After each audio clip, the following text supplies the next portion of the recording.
throughout the rest of the season? I'm kind of going week to week, but the numbers certainly are weighing in on that. I mean, it's essentially one less practice. You know, it's more mental on Sunday, clean up the game, recover so they don't get beat down. You know. What are you giving up on a Monday? Well, a lot of teams do the Sunday thing. So I think it's probably about half and half in college football. I think what I like the Monday thing, it's an extra practice where you're better prepared for the practice. A lot of teams, let me just back up. NFL model, they practice 3 days a week essentially, NFL model. College to me requires more player development than the NFL, and they're younger, so they can handle more practice. They can handle a more rigorous physical schedule. It's also your team's deeper. You don't have 50-something guys versus 100. So, but some people practice on Sunday and Monday's the day off, even in college. A lot of teams do, good teams. I've always not liked it because it's like a wasted practice because you're really not practicing for the next week and you're not doing much. So I always like that Monday one to go out there and get an early look at some game plan, get the scouting report, and it makes for a better Tuesday. There's arguments both ways. I don't know, I just know what I've done, you know, and that's what we did at 5 years at LSU, and it was very successful. We felt like we got better late in the season because we had more practice and more hitting, and our bodies adjusted. But we had deep squads. I know that's what Bama's doing now, and they hadn't lost a regular season game in quite some time. So, but our circumstances are very different. Just talk about Georgia Tech's offense, particularly, and the fact that. Well, they got probably the best player in college football playing receiver,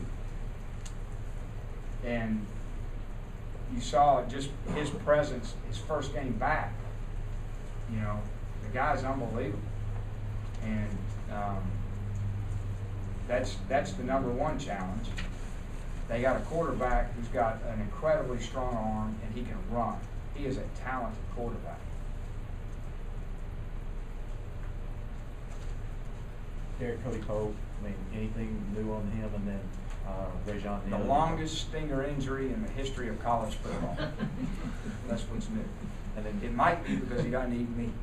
I'm starting to think that the meat, red meat, and chicken is the cure for stingers. That's my conclusion. We're out of any other medical options. And I'm gonna try to force a steak down tonight. Good luck. And then Neil, I mean, does the game plan carry over this week to try and? Rajon? Yeah. You know what happened? We were gonna play. There were a lot of backups. You know, even the young receivers, but it got hard there when you're 3 and out in it all the time. But what we need to do is start the drive with the youngest. Same thing with DeRick and Justin. You know,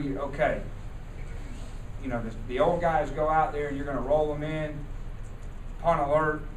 All right, next drive. The old guys go out there, we're going to roll them in. Well, the next thing you know, 2 quarters go by, they don't play. So what we're going to do now, if we get in that situation, we'll start putting the youngins in the first play.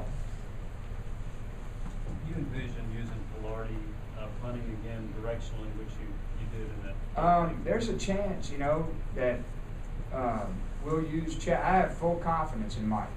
And if Chad's struggling, I got no problem putting Mike in the game. He stroked one. I mean, it was a great punt. Probably wondering why we didn't keep doing that. But the wind, there was a lot of factors. Cunningham was going to kick to our left. He's comfortable directionally. Sorry, I didn't mean to interrupt you. Pilardi to the right. And then when we were changing some directions, there was a wind, and then we decided even on the right hash, let's cross kick it left. So, and the coverage units were phenomenal.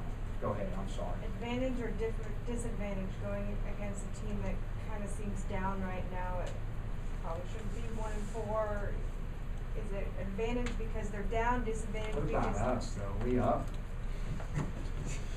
I don't know what the answer is, and I never know till game day. Here's what I do know. They're not going to stay down. And it's a proud, talented program with great coaches.